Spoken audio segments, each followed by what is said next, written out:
Hi, happy World Fringe Day, guys. Hello. This is Orlando Fringe in Florida. Why don't you two introduce yourselves and tell us a little bit about your festival? Sure.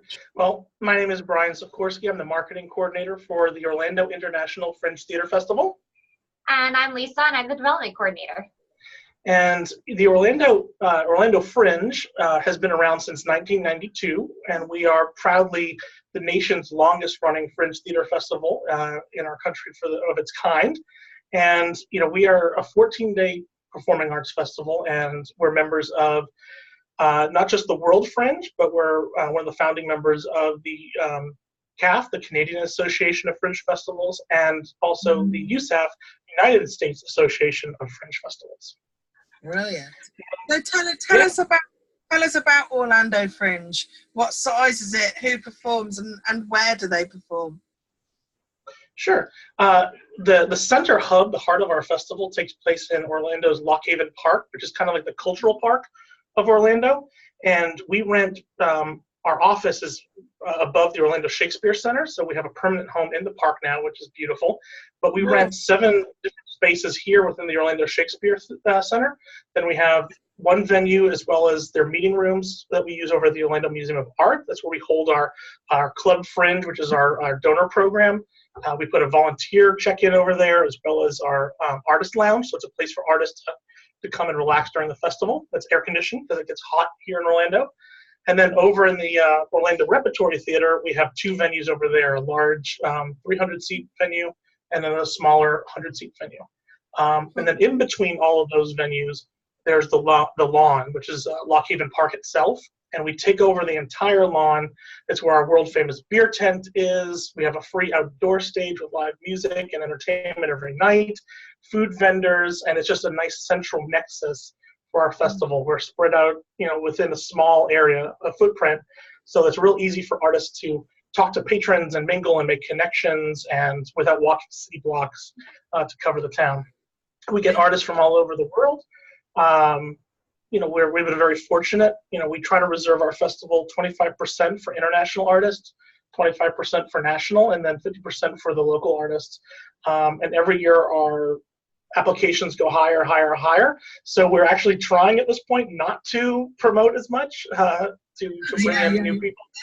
It gets really hard when waiting for people when they get turned away. And last year we had a record number of applicants, and we had to turn away so many people. It was really heartbreaking. A lot of our favorites couldn't come back. But we do have a BYOV program, Bring Your Own Venue, where we partner with some different businesses around town within a certain 2-mile radius that can host shows there. So we can easily push some artists that we know have a following already here in Orlando to some of those locations. Yeah, right. And so what sort of size? Sorry, go ahead. No, go on. I was going to say, what sort of size is your in addition to that, we also have Kids Fringe, which goes on our Saturdays and Sundays, which takes place in an Orlando Garden Club, and that's 100% free. It's all for family-friendly entertainment. We have Fringers of the Future, where we have opened up the application process to area middle and high schools, and they can apply just like the artist does. In the past, we've been handpicking the winners from the Thespian Society competitions, but now we treat them like any other artist at the festival. They apply just like anybody else, hold a lottery just for like anybody else, and if they get picked, we then coach them and work with them. We give workshops. We provide them a printing budget, so we print posters and postcards for them and things like that. So we try to give them a true artist experience at the festival. They perform multiple days. They're responsible for marketing their shows. It's really fun. Here was the first year we did it, and it's just great. Yeah, it's been a successful initiative. And so how many performers did you say? Did you say how many you had and venues? You said about last year we had a little over 130, a little over 130 shows that came into the festival. Performance-wise, we were just kissing about 1,000 when it came to the number of individual performances and outdoor stage Kids Fringe. So very, very successful. And you touched upon kind of being a part of different fringe networks, and you're lucky in North America, because you have the Canadian Association of Fringe Festivals and the USA Fringe Festivals. Why is that important to you and your Fringe? No. Okay. Well, it's kind of important to us because it legitimizes us to some extent. People always laugh when we say that we're part of the Canadian Association of Fringe Festivals when we're probably the farthest state in the United States from Canada. But you know, it does legitimize our organization as well, saying that we're associated with these groups in the eyes of the artists as well. So the artists say, you know, obviously they've been vetted and they're signed off and they're part of CAF or they're part of USAF. So they know that it's a minimal risk for them to come. It also connects us, you know, with that circuit. We're lucky that we're towards the beginning of the circuit where, you know, the artists can come to Orlando, try something new, and then take it off and hopefully have some money in their reserves to move on and try something when they go to the other festivals. Yeah, brilliant. And you've got the World Fringe Congress coming, which is of Fringe Festival directors from all over the world. So the last one was in Edinburgh.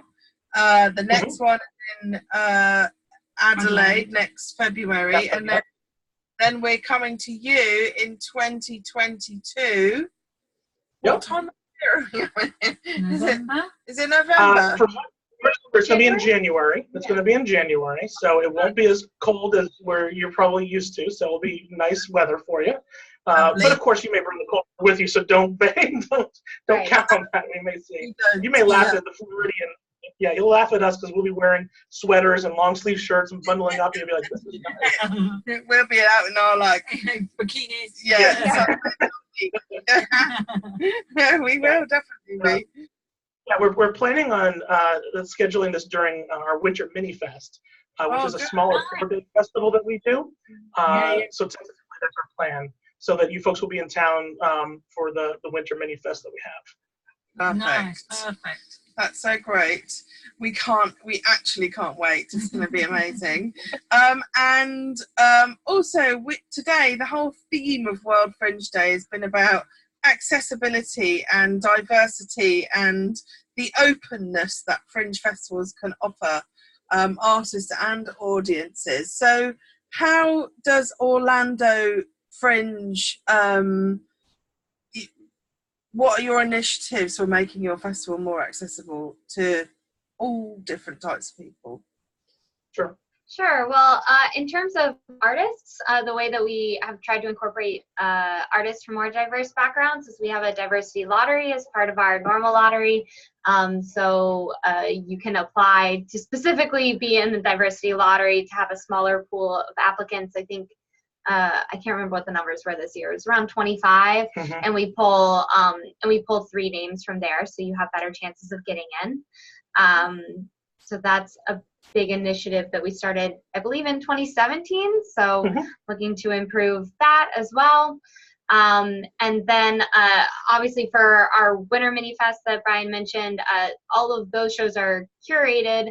So that gives us an opportunity to specifically bring artists from diverse backgrounds to the audiences there, so that maybe when they come back for the May Festival, the audiences are familiar with their group and it helps raise awareness there. And then for our audiences, actually this year, something new that we did is we partnered with an organization that does ASL interpretation. So they interpreted 6 performances. Since it was new, we were just testing it free of charge for the artists.